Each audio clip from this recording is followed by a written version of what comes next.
நான் உங்களுக்கு ஏற்கனவே சொன்னேன், ஒரு போர்னு வந்த பிறகு அது எப்படி முடியும், எப்போ முடியும்னு சொல்ல முடியாது. அவர்களும் ஒரு அணு ஆயுத நாடு. அண்ட் அவங்க ஒரு ஒரு நிதானமிக்க, ஒரு டிப்ளமசி பொருந்திய, ஒரு ராஜாங்க ரீதியாக யோசிக்கக்கூடிய ஒரு அரசாங்கம் இருந்தாங்கன்னா, நம்ம வேறு மாதிரி யோசிக்கலாம். அவங்க நான் ஏற்கனவே சொன்ன மாதிரி ஒரு பெரிய ஹிஜ்புல் முஜாஹிதீனாக இருக்கிறாங்க. அவ்வளோதான். அவங்க அந்த அந்த அந்த குரு அந்த இராணுவமே ஐஎஸ்ஐயும் இராணுவம் தான் நாட்டையே நடத்தக்கூடிய இடத்துல இருக்குது.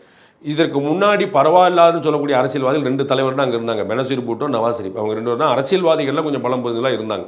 அவங்க பேச்சையே கேட்குற வழி இல்லங்கும்போது இப்போ இவர் இந்த சபாஸ் ஷெரீஃப் எல்லாம் கேட்பாங்கன்னு எதிர்பார்க்க முடியாது. அவர் நம்ம ஊர் மன்மோகன் சிங் அக்கௌண்ட்டில் தான் வச்சுருப்பாங்க. அதனால் அவர்கள் தான் அந்த இராணுவமும் ஐஎஸ்ஐயும் தான் அதோடைய போரை முடிவு பண்ணுமே தவிர இவர்கள் பொலிட்டிக்கல் லீடர்ஷிப்புக்கு அங்கே எதுவுமே கிடையாது. ஆனால் நம்ம ஊரில் முழுக்க முழுக்க பொலிட்டிக்கல் லீடர்ஷிப் கையில் தான் அது கம்ப்ளீட் கண்ட்ரோல் இருக்குது.